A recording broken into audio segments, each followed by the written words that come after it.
오늘은 선생이 되지 말라라는 제목으로 은혜를 나누려고 합니다. 제가 이번 설교를 준비하면서 마치 저에게 하는 말씀이 아닌가 싶을 정도로 사실은 저를 위한 전상서의 느낌으로 이 설교를 써갔습니다. 어찌 이거를 제가 말을 해야 하는지 이런 생각이 들 정도였습니다. 그러나 우리 강해 설교의 묘미는 제가 전하고 싶지 않은 말도 해야만 하는 그것에 있습니다. 강해 설교를 하지 않으면 제 사상을 성경에 담아 말하게 되죠. 그러나 강해 설교는 그렇지 않습니다. 본문이 명확히 정확하게 정해져 있기 때문에 제가 심정적으로 동의는 하지만 말하고 싶지 않은 것도 말하게 됩니다. 그래서 이 선생이 되지 말라는 의미가 어떤 의미인지를 한번 나누어 보려고 합니다. 서양의 오랜 격언 중에 이런 말이 있습니다. 이 세상에는 한 번 떠나면 다시 돌아오지 않는 세 가지가 있다. 첫째는 잃어버린 기회라고 합니다. 지나간 시간과 기회는 다시금 후회해도 되돌릴 수 없다는 것입니다. 둘째는 시위를 떠난 화살입니다. 한번 활시위를 떠나 허공을 가르고 간 화살은 중간에 멈추거나 뒤로 돌아올 수 없다는 것입니다.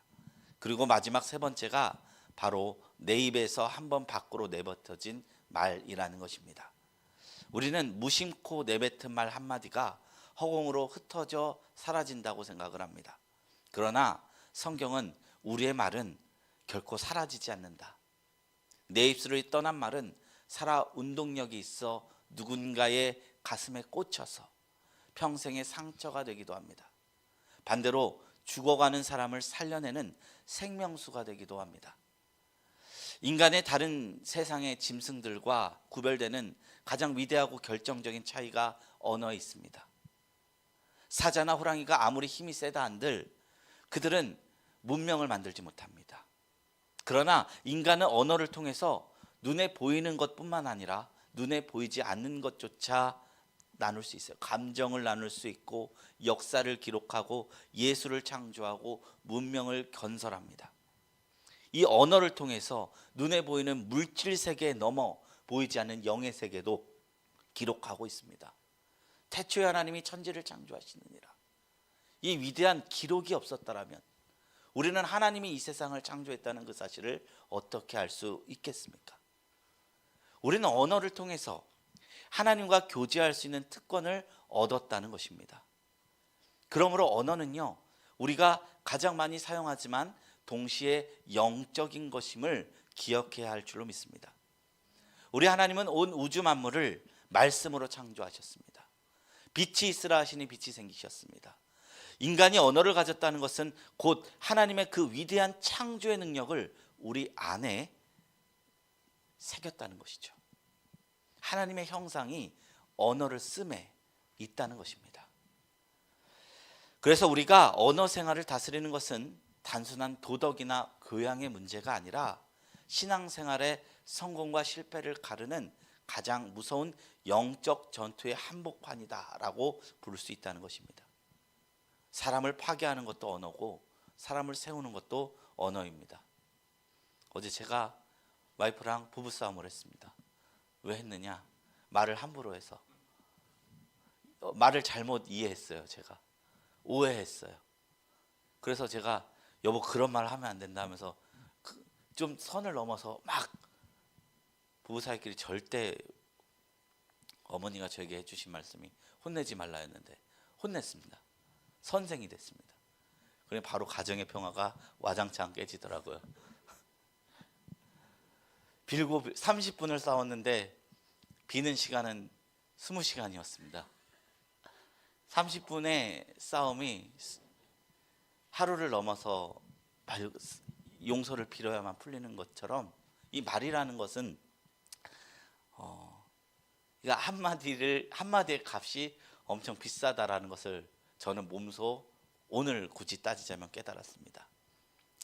지난 야고보서 강해를 통해서 1장 26절에 자기 혀의 재갈을 물리지 아니하면 그 경건은 헛것이라는 말씀을 나누었습니다.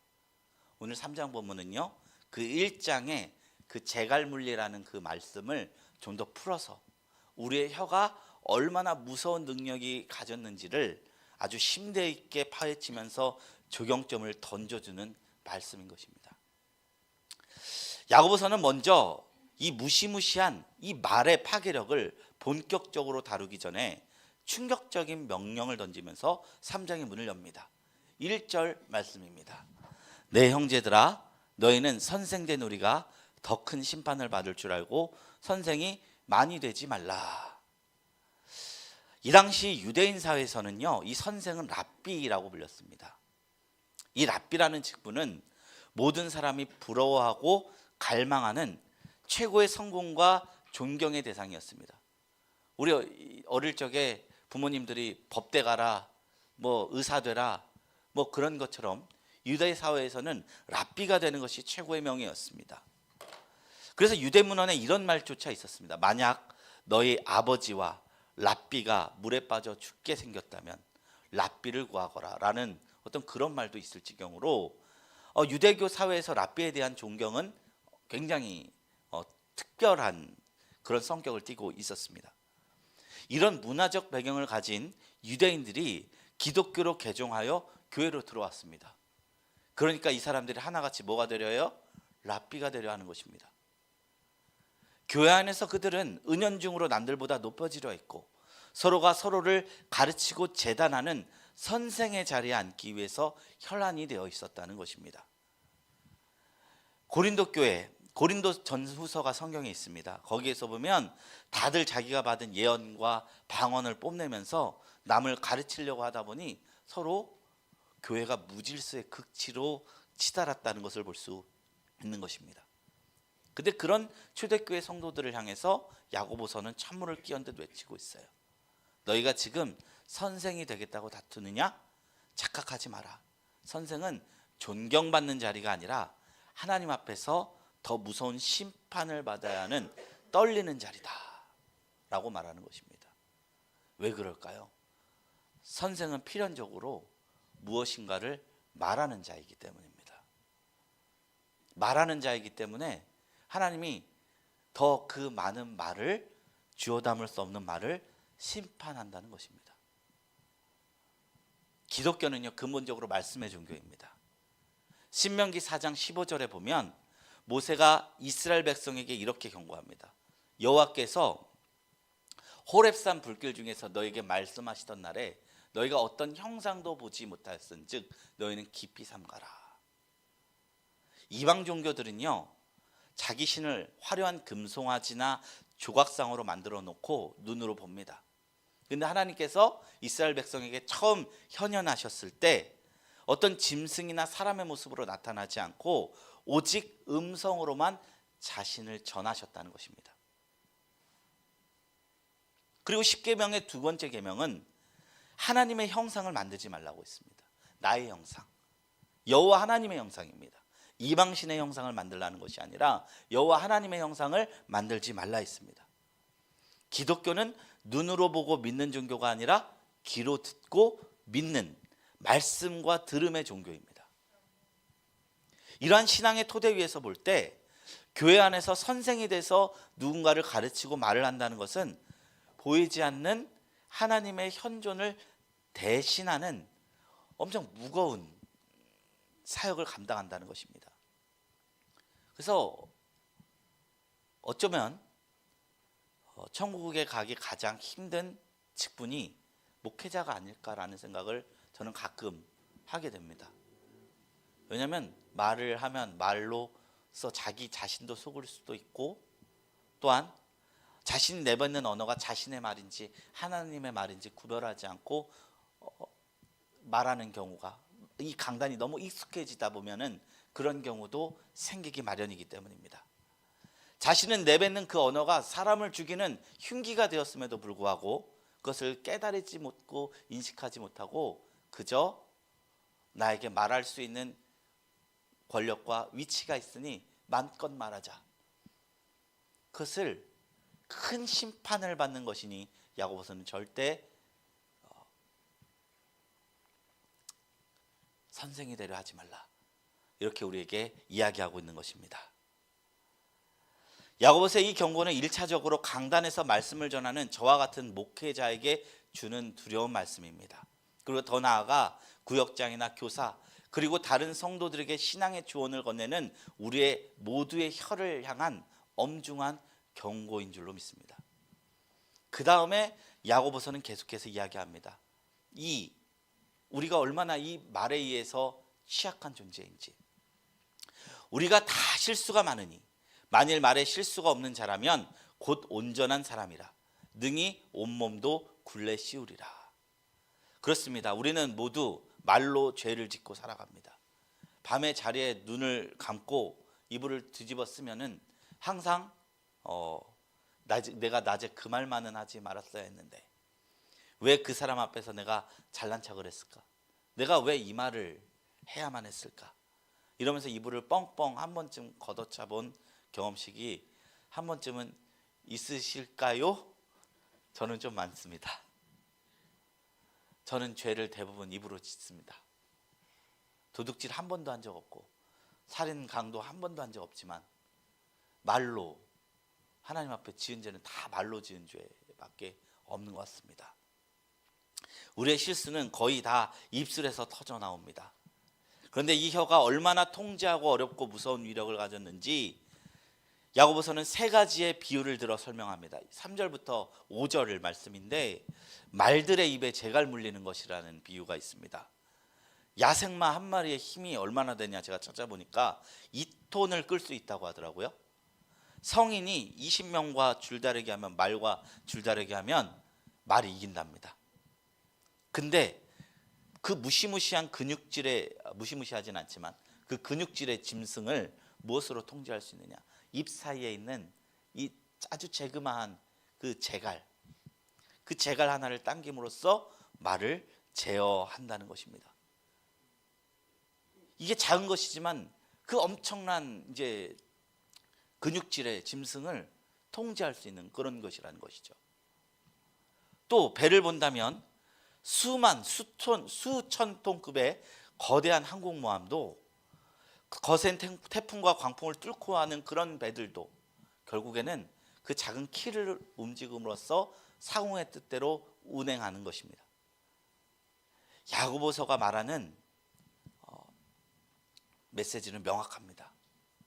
우리의 입술 안에 있는 혀는 몸 전체에 비하면 지극히 작은 근육 덩어리에 불과하지만 이 말을 어떻게 쓰느냐가 내 인생 전체의 방향을 결정하고 내 자녀의 미래를 뒤바꿔 놓고 우리 가정과 교회의 생사를 결정짓는 절대적인 조종장치가 될 수 있다는 것입니다. 그렇기 때문에 교회에서는 가장 조심해야 되는 게 이 말 문제라고 생각합니다. 5절에 보면은 혀가 너무나 작지만 많은 나무를 태우는 숯불로 비유하고 있는데요. 이게 2007년에 미스 로스앤젤레스에 있는 그리피스 공원 화재 사건에 대해서 이제 생각나게 해요. 그 그리피스 공원에서 산불이 발생했는데 축구장 300개가 넘는 규모의 어마어마한 면적을 다 잿더미로 만들었다는 거예요. 수많은 야생동물이 타 죽었고 천문학적인 재산 피해가 발생했습니다. 그런데 이 소방당국이 그 화재가 왜 일어났느냐 그 원인을 찾아보려고 발화 지점을 조사해 보니 무심코 누가 폭탄을 던져서 그런 발화한 것도 아니고 무심코 누가 던진 담배꽁초 하나였다는 것입니다. 그 하나의 불씨가 거대한 산림을 집어삼킨 것입니다. 그러니까 야고보서가 이 말의 문제, 언어의 문제, 혀의 문제를 세 가지로 충격요법도 쓰면서 막 여러 가지 비유를 쓰면서 얼마나 우리가 말을 조심해야 되는지 우리에게 이야기하고 있는 것입니다. 그래서 6절에 이렇게 결론 냅니다. 혀는 곧 불이요 불의의 세계라. 혀는 우리 지체 중에서 온몸을 더럽히고 삶의 수레바퀴를 불사르나니 그 사르는 것이 지옥불에서 나느니라.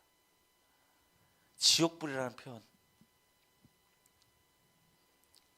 우리가 무심코 내뱉는 비난의 말, 분노에 차서 쏟아내는 독설, 남을 깎아내리는 뒷담화, 이거는 그저 내 스트레스를 푸는 가벼운 투정이 아닙니다.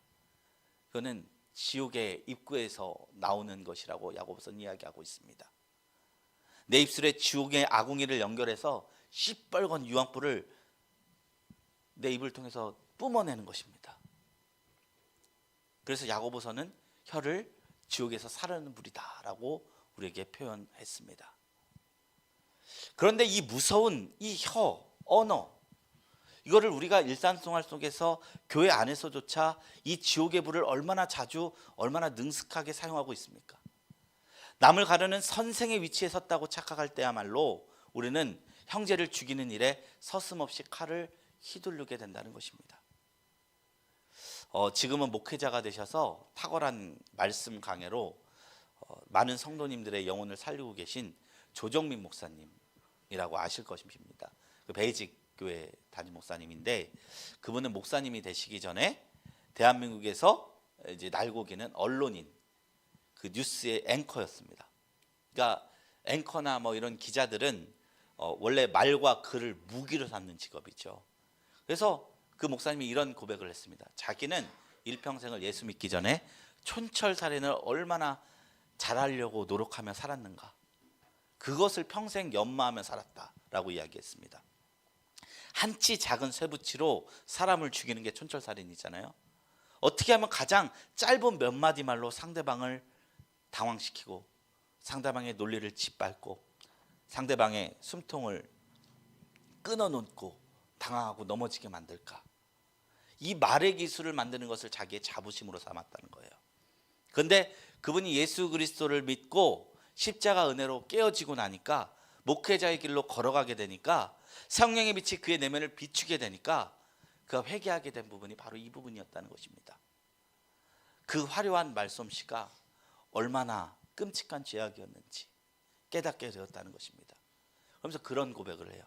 내가 그 말들을 사람을 살리는 데 썼다면 얼마나 좋았을까. 나는 왜 그 귀한 내 입술의 능력을 사람을 죽이고 찌르는 데만 그토록 열심히 사용했을까.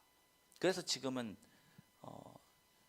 원래 연세 드시고 개척하시면은 교회 부흥하기가 굉장히 힘든데도 불구하고 지금은 개척하셔서 수천 명이 모이는 교회의 담임 목사님이 되셨습니다. 사랑하는 성도 여러분, 이 고백이 어찌 그 목사님 한 분만의 후회이겠습니까? 우리는 어떻겠습니까? 우리가 남들과의 갈등이 있을 때 한마디 말로 이겨먹으려고 촌철살인의 칼을 휘두릅니다. 가정의 싸움에서도 그렇고 직장 동료와의 싸움도 그렇고, 나를 돋보이려고 하는 교묘한 언어의 덫은 죽고 죽이는 지옥에서 나오는 그 방어와 같다는 것입니다. 그것은 사랑이 아니라 내 안에 지옥불을 뿜어내는 잔인한 폭력일 수 있다는 것입니다. 그런데 하나님께서는 이 무익한 말에 대해서 엄중한 심판을 하시겠다고 말씀하셨습니다. 마태복음 12장 36절 37절 예수님께서 이 언어 생활에 대해서 이렇게 말씀하셨어요. 내가 너에게 이르노니 사람이 무슨 무익한 말을 하든지 심판날에 이에 대하여 신문을 받으리니 내 말로 의롭다함을 받고 내 말로 정죄함을 받으리라. 참 무서운 말이죠. 여기서 보면 예수님께서 우리가 일생을 살아가면서 무익한 말을 하는 것을 다 듣고 기록하고 계시고, 심판하는 날 때 그것에 대해서 잘잘못을 얘기하시겠다고 말씀하고 있어요. 그런데 여기서 이 무익한 말이 어떤 의미일까요? 이 무익한 말이 뭐 일상에서 농담을 하거나 잡담을 하는 게 다 무익한 말일까요? 그런 게 아니라는 거예요. 그러니까 상대방의 이제 기분을 풀려고 하는 작은 쓸데없는 말은 오히려 무익한 말이 아닐 수 있죠. 이 무익한 말이 성경적인 의미로 무엇이냐면 두 가지의 큰 의미가 있는데, 생각 없이 내뱉어 남을 배는 무책임한 말이다. careless라는 뜻이 있어요. 영어 성경에는 무익한 말이 careless예요. careless가 무슨 뜻이죠? list는 뭐뭐가 없다라는 뜻이고, care는 돌보다, 우리 누군가를 케어한다 이런 말 하잖아요. 상대방을 케어하지 않는 말, 상대방을 이렇게 배려하지 않는 말, 살피지 않는 말, 판단하지 않는 말이 무익한 말이라는 거예요. 두 번째는 뭐냐면 그 야고보서 전체에 나와 있는 어떤 그런 주제죠. 공허한 말이에요. 공허한 말. 만일 형제나 자매가 그날 먹을 것이 없는데 평안히 가라, 평안히 입으라 하고 쓸 것 주지 않는 그런 말이 공허한 말이죠. 야고보서의 점장에서 나눴죠. 그것이 무익한 말이라는 거예요.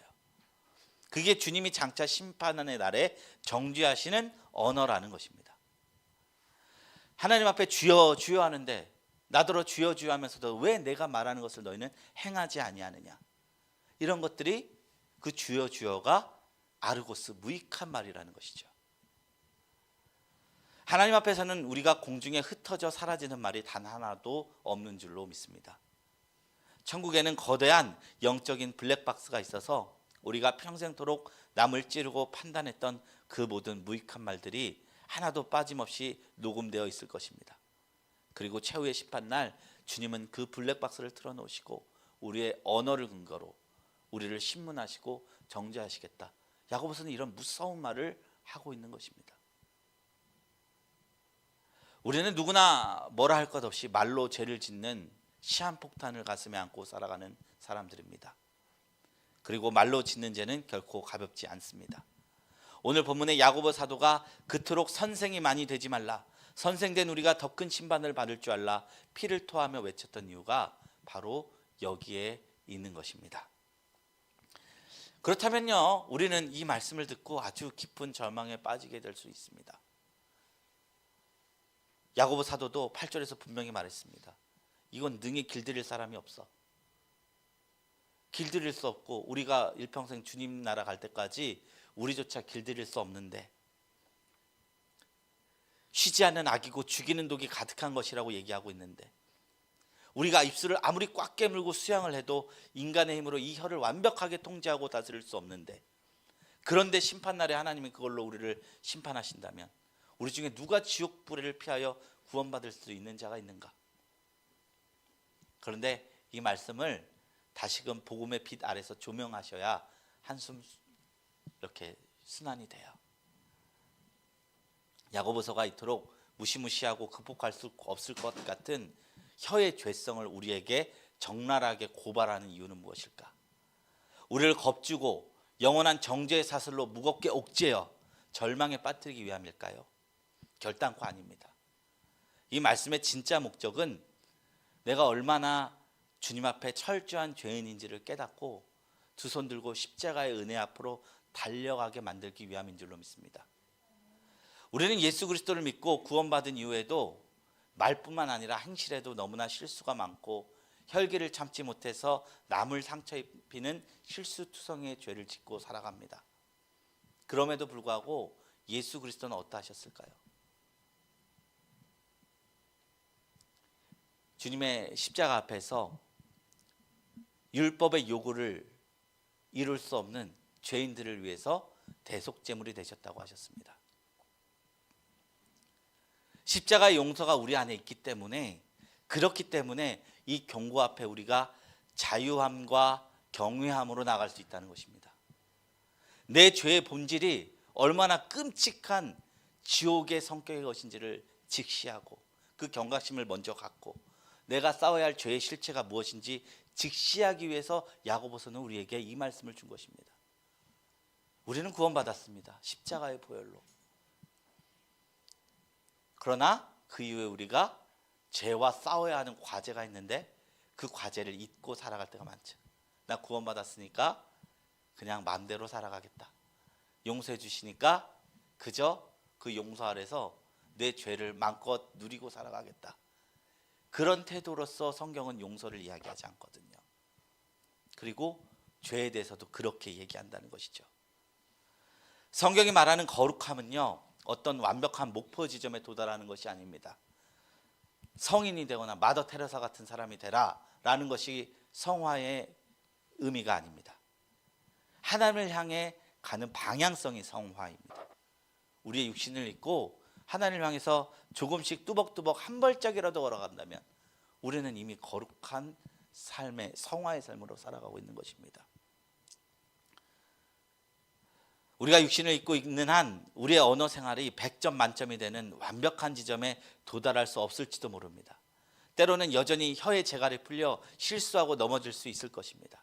그러나 우리가 주님의 십자가의 은혜를 붙들고 내 입술을 쳐서 복종시키려 애쓰며 주님의 뜻대로 언해를 절제하려는 그 거룩한 방향성을 포기하지 않고 걸어간다면 우리가 언역하고 부족할지라도 하나님 그 걸음 자체를 아름답게 보시고 기뻐하실 줄로 믿습니다.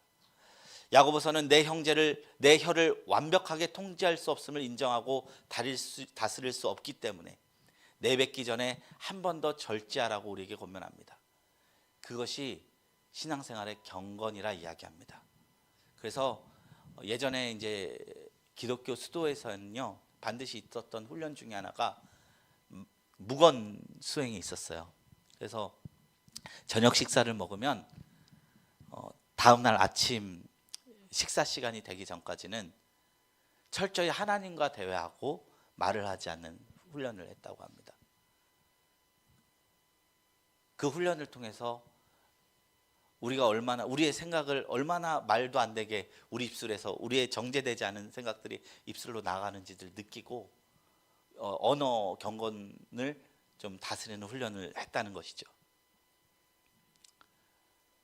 그것이 우리는 그런 것을 율법적으로 행하지 아니할지라도 이 말씀에서 하고 싶고 그런 말들을 조금은 절제하면서 언어의 경건함을 이루는 저와 성도님들이 되실 주님의 이름으로 축원드립니다.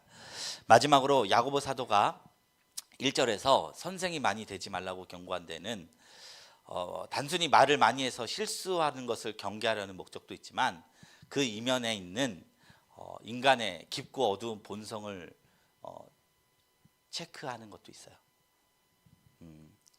선생이 된다는 것은 무엇이냐? 누군가의 위에 선다는 것입니다. 권력자가 된다는 것을 뜻합니다. 교회 생활을 하다 보면요 직분적으로 당연히 가르쳐야 할 자리에 앉을 수가 있게 됩니다. 교회뿐만 아니라 삶을 살면서도 그렇습니다. 부모가 되면 자식을 안 가르치는 부모가 잘못된 부모지요. 일터에서도 가르쳐주지 않고 방관하는 상사는 좋은 상사가 아닙니다. 잠언에서 마땅히 자녀에게 가르칠 것을 가르치라고 하는데 가르칠 거 가르치라고 하면서 선생이 되지 말라는 말씀을 우리에게 주신 까닭은 선생의 자리에 서서 내 말에 권위가 생기고 그 권위를 통해 남을 내 마음대로 통제하고 심판하며 채점하는 재판관의 자리에 서고 싶어하는 그 교만을 경계한 것입니다. 그래서 야고보 사도는 3장 말씀을 이어서 바로 4장에 그런 이야기를 해요. 너희가 선생 노릇을 하고 형제를 헐뜯고 심판하는 자를 향해서 무서운 벼락 같은 호통을 칩니다. 야고보서 4장 11절 12절 말씀입니다. 형제들아 서로 비방하지 말라. 형제를 비방하는 자나 형제를 판단하는 자는 곧 율법을 비방하고 율법을 판단하는 것이라. 내가 만일 율법을 판단하면 율법의 준행자가 아니요 재판관이로다. 입법자와 재판관은 오직 한 분이시니 능히 구원하시기도 하시며 멸하기도 하시느니라. 너는 누구이기에 이웃을 판단하느냐. 이 선생이 되지 말라는 그 가르침의 저변에는 판단의 죄를 범하지 말라는 그런 정서가 있는 것입니다. 타인의 인격과 삶의 자리를 무시한 채 재판관이 되려는 것이 이 선생이 되지 말라는 권면의 핵심 교훈인 것입니다. 우리가 민주주의를 보면 상권 분립이 핵심이죠. 입법은 국회가 하고 사법은 그 재판은 사법부가 하고 행정은 대통령 산하의 그 공무원들이 해요. 그런데요, 그 행정을 하는 대통령이 입법을 침범하려고 하고 사법을 침범하려 하면 그거는 민주주의 국가가 아니라는 거예요. 북한도요, 사실 이름이 뭐죠? 조선민주주의 인민공화국이에요. 근데 그 나라가 독재국가라고 부르는 까닭이 무엇입니까? 상권 분립이 안 됐기 때문입니다. 법을 만드는데도 재판하는데도 행정부의 권력이 다다르니 지구상에 참 손꼽히는 독재국가가 되지 않았습니까? 단순히 투표로 뽑는다면 김정은 지금 98%, 99% 이상으로 투표돼서 그 사람이 투표제로는 계속 왕이 될 수 있는 구조예요. 많은 사람이 지지를 함에도 거기가 독재 국가인 이유는 상권 분립이 안 되기 때문입니다. 근데 독재가 왜 썩었습니까? 준행자가 준행을 하지 않고 판단자가 됐기 때문입니다. 준행자가. 통치가 그 행정의 그건데 법을 건드리고 입법을 건드리니까 정치가 썩는 거예요. 교회도 마찬가지입니다. 목사의 역할과 장로의 그런 재직의 역할이 분리가 안 되면 목사는 점점 힘을 얻어요. 일은 더 많이 할 수 있어요. 일은 많이 하게 돼요. 그러니까 우리 목사님 고생하시네요 소리 듣고 그러면서 권한이 더 커져요. 그래서 성도님들이 봉사를 해야 하는 부분 중에 하나가 목사님의 힘이 너무 커지지 않게도 있어요. 그런 부분도 있어요. 교회 정치적인 측면에서도. 세상과 다 똑같거든요. 교회도. 우리 개는 어떨까요? 우리는 말씀 속에서 준행자의 위치에 서 있습니다. 하나님 말씀이 우리에게 주어졌고 그 말씀을 준행할 입장이 우리에게 있습니다. 그런데 우리가 준행하지 않고 판단자가 되면은 하나님 앞에 심판을 받는다는 것입니다. 교회 안에서 직분이 있다고, 신앙의 연수가 찼다고, 개척을 했다고, 담임 목사라고 남의 신앙을 내 잣대로 비방하고 판단할 때 하나님은 그것을 단순한 말실수로 보지 않는다는 겁니다. 내가 지금 누구 자리에 앉아 있느냐 묻는 것입니다. 입법자와 재판자는 한 분 누구시죠? 하나님. 넌 누구이기에 이웃을 판단하느냐? 우리가 하나님의 자녀가 된 것은요, 우리가 신앙생활 열심히 해서가 아니라 하나님이 피값으로 우리를 사셨기 때문입니다. 이미 하나님의 자녀입니다. 제가 목사라고 해서 하나님의 피값으로 산 자녀들을 함부로 판단할 수 없습니다. 선생이 된답시고 우리는 남을 돕는다고 올바른 길로 가르쳐준다고 하면서 은연중에 내가 하나님의 자리를 찬탈하는 끔찍한 교만의 죄를 저지를 수 있는 것이 선생된 자된 자리의 가장 무서운 위치입니다. 우리는 결코 형제를 심판할 수 있는 재판관이 아닙니다. 하나님의 긍휼이 아니면 당장 지옥불에 떨어질 수밖에 없는 똑같은 은혜의 빚진 자고 율법의 준행자일 뿐입니다. 그렇다면 우리는 우리 옆에 있는 성도님이 잘못된 길을 걸어가고 있는데 판단하지 말라 했으니까 입 다물고 그냥 있어야 될까요? 그렇게 생각하면 또 안 돼요. 이게 말씀을 항상 입체적으로 보셔야 되는 부분인데 권면과 판단이 비슷하지만 조금 다르거든요.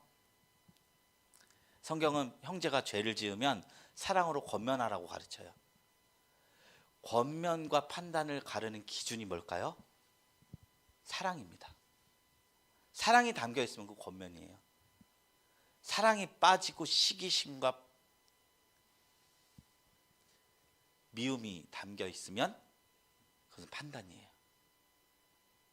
너무 비슷한 것 같지만 열매도 다르고 본질적으로 달라요. 권면의 뿌리는 십자가의 긍휼과 사랑이고 상대방이 아파할 때 눈물을 흘리며 그 영혼이 살아나기를 간절히 바라는 소망에서 나오는 따뜻한 손길입니다. 우리 어머니의 잔소리가 권면이죠. 그러나 판단의 뿌리는 무엇입니까? 내면 깊은 곳에 있는 시기와 질투와 우월감과 대적감입니다. 겉으로 볼 때 권면과 판단은 너무나 비슷하고 너무나 은밀한 것이어서 내가 연기만 잘하면요, 이게 권면인지 판단인지 나와 하나님만 알 수 있을 정도로 속일 수 있는 영역이에요. 그러니까 나는 알잖아요. 하나님도 알잖아요. 그러니까 우리가 남한테 들키지 않았을지라도 하나님 앞에서 내 양심을 비추어 봐서 하나님, 제가 판단이 아니라 권면을 하는 자가 되게 하시옵소서. 기도하면서 남에게 말할 수 있는 저와 성도님들이 되시길 주님의 이름으로 축원드립니다. 우리가 사랑의 권면이라는 어떤 양의 털을 쓰고 실제로는 내 입술의 혀로 형제를 물어뜯는 이리처럼 판단의 죄를 범하는 은밀한 죄를 주님께서 꿰뚫어 보신다는 것을 기억하셨으면 좋겠습니다. 내가 지금 하는 말이 영혼을 살리기 위한 눈물의 권면인지 아니면 나를 과시하고 상대를 깎아내리기 위한 재판관의 판단인지 끊임없이 우리 내면의 동기를 십자가의 빛 앞에 비춰보지 않으면 이거는 은밀하게 내 내면에서 나만 썩어가는 그런 죄가 되는 줄로 믿습니다. 이제 결론을 맺도록 하겠습니다. 말씀을 맺습니다. 예수님께서 산상수훈 마태복음 7장 1절에 너희가 비판을 받지 아니하려거든 비판하지 말라고 명령하셨습니다. 우리가 흔히 예수님이 이 말씀을 하신 이유가 비판받고 상처받는 연약한 사람들을 보호하시기 위해서라고 생각합니다. 물론 그런 의미도 있습니다만 예수님의 깊은 의도는 다른 쪽에도 있는 것 같습니다. 우리가 남을 판단하거나 선생 노릇하는 그 순간 나도 죄인이 되고 하나님 앞에 판단받기 때문입니다. 나 자신을 그 흉악한 정죄의 결과에서 보호하시기 위해 그런 말씀을 하신 줄로 믿습니다. 내가 남을 향해 잣대를 들이미고 심판자의 자리에 앉는 순간 나 역시 하나님 앞에서 그 엄격한 잣대로 심판을 받아야 하는 더 큰 심판의 대상이 됩니다. 주님은 사랑하시는 자녀인 우리가 그 무거운 심판대 위에 서는 것을 막으려고 그 끔찍한 재판관의 자리에서 내려오라고 눈물로 말리시고 계신 것입니다. 사랑하는 성도 여러분, 우리가 살다 보면 어쩔 수 없이 누군가에게 조언을 해야 하고 가르쳐야 하는 선생의 위치에 설 때가 반드시 옵니다. 자녀 앞에서도 부모는 선생이 될 수밖에 없습니다. 그때 우리의 가르침이 누군가를 판단하여 죽이는 촌철살인의 흉기가 아니라 상처받은 영혼을 싸매고 살려내는 성령의 거룩한 도구로 쓰임받게 되기를 우리 구주 예수님의 이름으로 간절히 축원드립니다.